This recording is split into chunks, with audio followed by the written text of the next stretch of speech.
First of all, I would like to thank you for this invitation. This was really a pleasure to be here today and to be able to share with you some of what we are doing.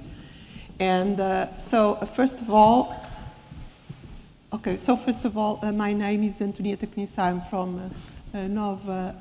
Could you please, can I control that, right? Okay, so thank you. So my name is Antonieta Cunha, and I'm from NOVA School of Business and Economics, and in particular from the Environmental Economics Knowledge Center. This is in fact an interdisciplinary. We have an interdisciplinary team, which is probably in economics not so common, and that deal with applied research in environmental and natural resource economics. I had this first slide, but maybe I'll skip it. I just want to make some comments concerning since we are talking about sustainable development and the concept itself, it's important to point out the fact that this is a normative outlook, so it's something that we aim to. And besides, of course, we have these different pillars, and the 4 pillars, or the 3 plus the fourth one, that are embedded in this concept are about economic growth, about social inclusion, and about environmental sustainability. Plus, the fourth one, it's about good governance, which is really very important. I would like also to make a comment concerning this concept. The concept is quite complex, but also it always entails a very huge concern for the future. And so this is really very important since the beginning, despite that the concept has evolved from the initial definition of sustainable development in the Brundtland report. But the point is that, the fact that the decisions that we take today are going to affect the decision of future generations, that their well-being, it's really something that is really important, is always there. So maybe I will also make before moving into what I prepared, the way I prepared this talk is first giving some idea about how economics see the environment, and also how economics can contribute to public policy debate. And so I will make this first brief introduction, and then I will move into and showing you what are, or illustrate with some projects that are undergoing projects in our center. I must say that our center is quite young, in the sense that it was launched in the end of 2017, and therefore all the projects that I'm going to show here, or just to make a very brief presentation, we don't have results, but are ongoing projects. So first of all, it's important to keep in mind that in market economy, the price is in fact the basic mechanism to make economic decisions, and they play a very important role in the sense that they provide incentives in order to the different economic agents can allocate resources according to social interests. The problem is, but does it always work? That's the problem, because what we see nowadays, and from some time on, we see that there is really a continuous degradation of natural environment, all the problems surrounding depletion of fish stocks, loss of biodiversity, climate change, deforestation. And so it seems that something is wrong, or it's not working well. And that's exactly, so the point of it, maybe you cannot see it very well, but the fact is that we should initially, or in the textbooks in economics, we always have the figure on the left-hand side that basically shows this circular flow, where in fact economics is about markets and about flows of money. But in fact, this is a view that we cannot address the problems that in fact concern environmental economists based on this framework. And therefore, the alternative view is the one that matters, and basically is the one that you see on the figure number 2 on the right-hand side. And this is about the fact that we have human and nature, the way they interact. And you see that humans interact, there are impacts that humans impose on nature, And on the other hand, we see that, in fact, nature provides, or the natural ecosystem provides, flows of goods and services that are essential and that support well-being. So, but there is also a point to be made here, which is really important to highlight, that most of these flows of service or of goods and services are in fact non-marketing. That is, they are outside marketplace. So, in fact, what this means is this view, so also it encompasses somehow this idea that, well, there is probably some demand for environmental quality, and so most likely humans are willing to pay to preserve the environment. So what is in fact this framework is what is underlying the ecosystem-based approach, which is in fact the one that can address the concerns that are related to the problems or to the issues that to the environmental degradation in general, all the environmental problems that concern environmental economists. So this basically means that we have this interaction is a coupled socioeconomic ecological system where we have human behavior taken as a feedback response affecting and being affected by ecological variables. Though this changes completely the setup, because now we have to look into a long-run perspective, so it's intrinsically a long-run perspective. And besides that, we need to recognize the fact that we have time lags, that we have feedback loops, and that we have thresholds. So this, I would like to, why is this so important? This change, this alternative view, is in fact the one, there are very important, let's say, contributions that come out or that are some kind of consequences of, this looking in this different perspective between the relationship between humans and the natural systems. And to understand and to address the environmental degradation, we call it's important to have a close integration, a more close relationship between natural scientists and economists. And that's really one of the important contributions is the need, the requirement for having interdisciplinary teams, because otherwise it's not possible to handle these problems and to find solutions, which is our goal for sustainable well-being. And of course, here also we have the opportunity, or economics also can contribute to the public policy debate. So let me just very briefly what I said before. I'm not going to be there is more than I'm going to say, but the point here that I want to make is that because of some or many of those services, the goods and services that are provided by these ecosystems, the natural ecosystems are outside the marketplace, so there are no market for them. This means that the prices in the market do not take that into account, which means that, in fact, the prices are distorted below the social value.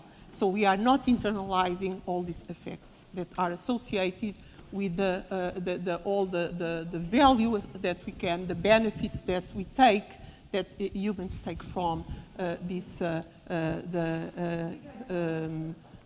goods and services, these ecosystem services. So, in fact, what is the consequence of this? This is due, to specific characteristics of these types of these ecosystem services that I'm not going to talk about. But the point is, well, if this is the case, suppose that we have a decision between preserve a natural area or develop it. If in fact the price of land does not take into account all those benefits associated with, the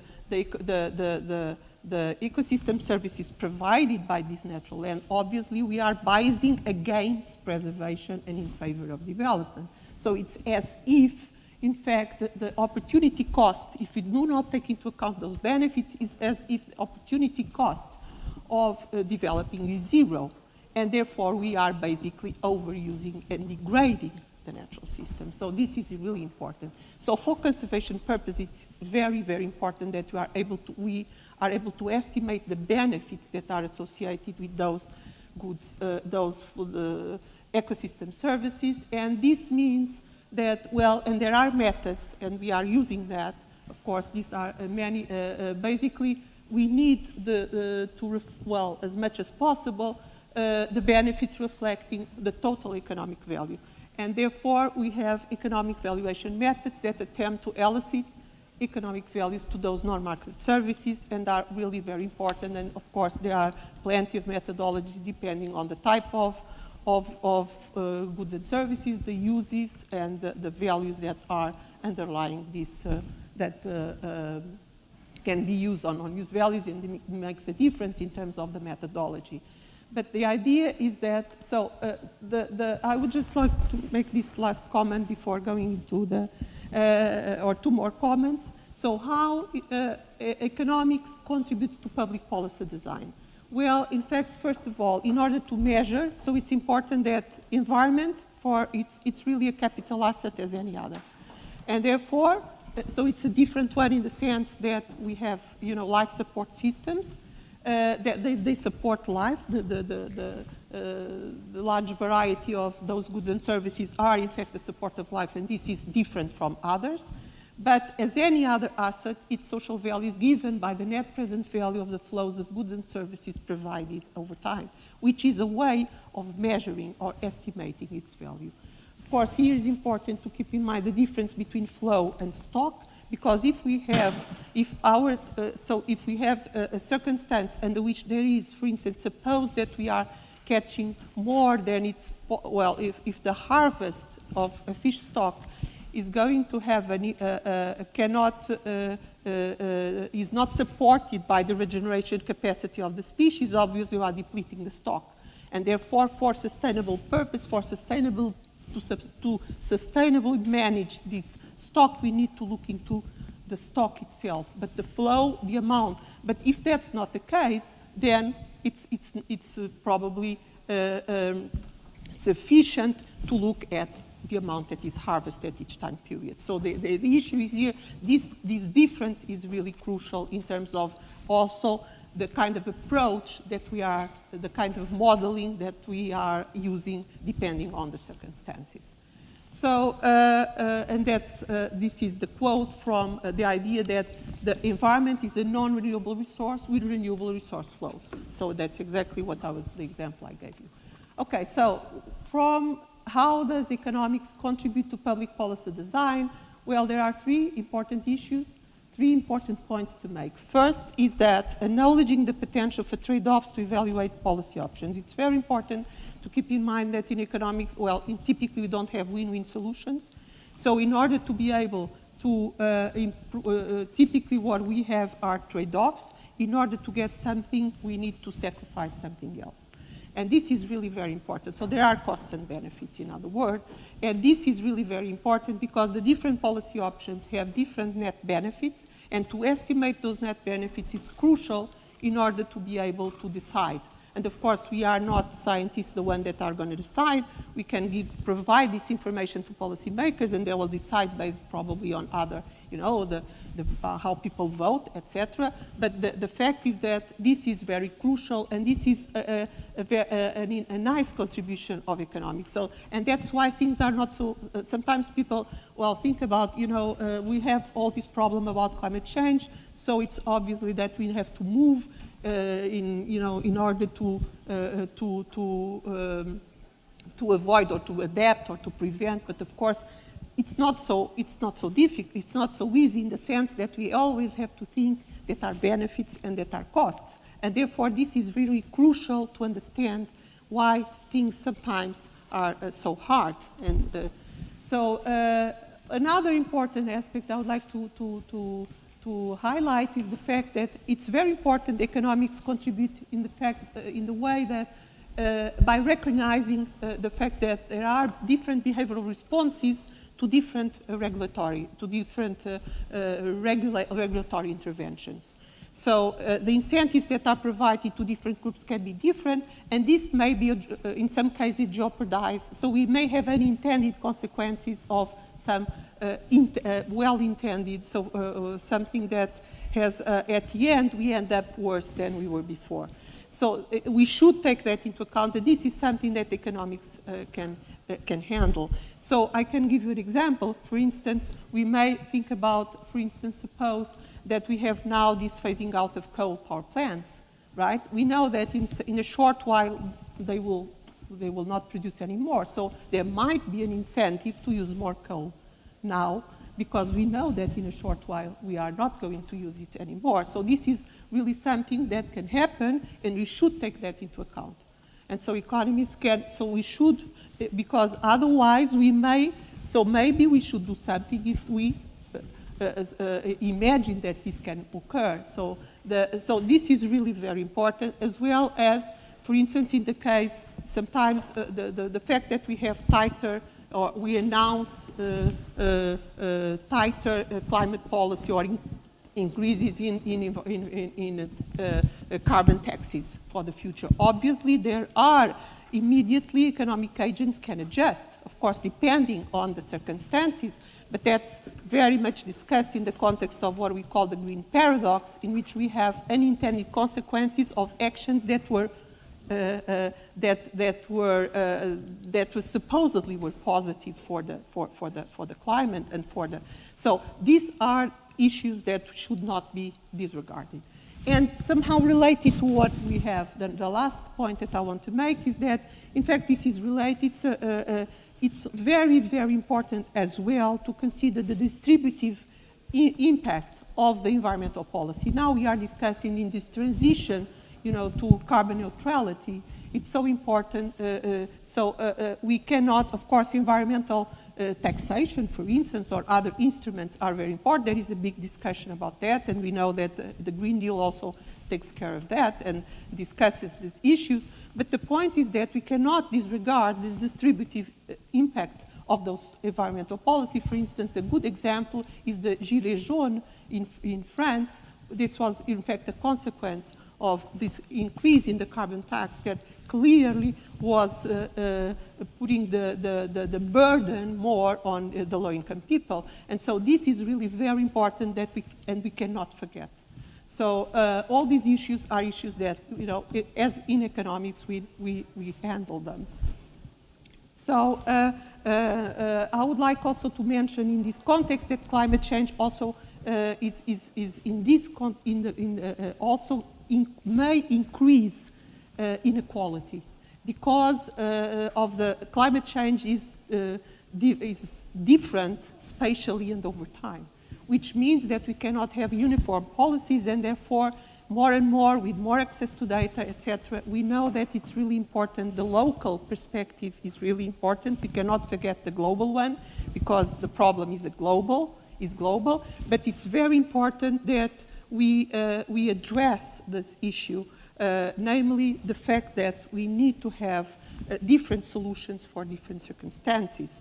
And in this context, we know, I don't have time to talk about that, but we know, for instance, that all this energy transition and the new renewable sources may in some cases accommodate the fact that we are able to find solutions at the local level that are really interesting, and they are now, we know that even in Portugal and several municipalities are in fact moving on that direction. Okay, so let me just, all these projects, as I mentioned before, so this is something that we have begun after the launching this center, so we are not talking about, previous research. So we are, in fact, we have several projects. One is about the changing uses and values of marine ecosystem service in Norwegian Arctic, and we have comparative studies in Portugal. We have different universities in Norway that are partners, and we are in fact now moving into other studies with them. This is really interesting in the sense that we are doing these comparative studies in the case. So as you can see there, the project aims to investigate is global change in climate and human activities affect the importance and provision of marine and coastal ecosystem services. And in our case, we are focusing on 2 case studies about recreational fisheries. This is quite important. We have data for the whole recreational fishery in Portugal for the whole year. And basically what we look at is characterize that activity, which is important because sometimes the species that are caught are also competing with other uses. We have to take that into account. And besides, this also have often some conflicts of interest with some conflicts with other uses of the coastline. So this is one of the studies that we are developing, and the other one is about oil spills. That's also an issue that very interests a lot Norwegians, and in fact we never had, we have some oil spills, but as in the case of Norway. But the point is, what we are doing here, well, we had a lab experiment with that is quite innovative, but we had to stop it because of this pandemic crisis, but we'll of course resume it as soon as possible. And also we have another, we are, in fact, I have a survey for that representative for the Portuguese population, where we are also introducing some innovations in the methodology, and we aim at the results. But of course, now we had to stop for a while because of this pandemic. It was not possible. This is based on, collecting data based on surveys, and this was.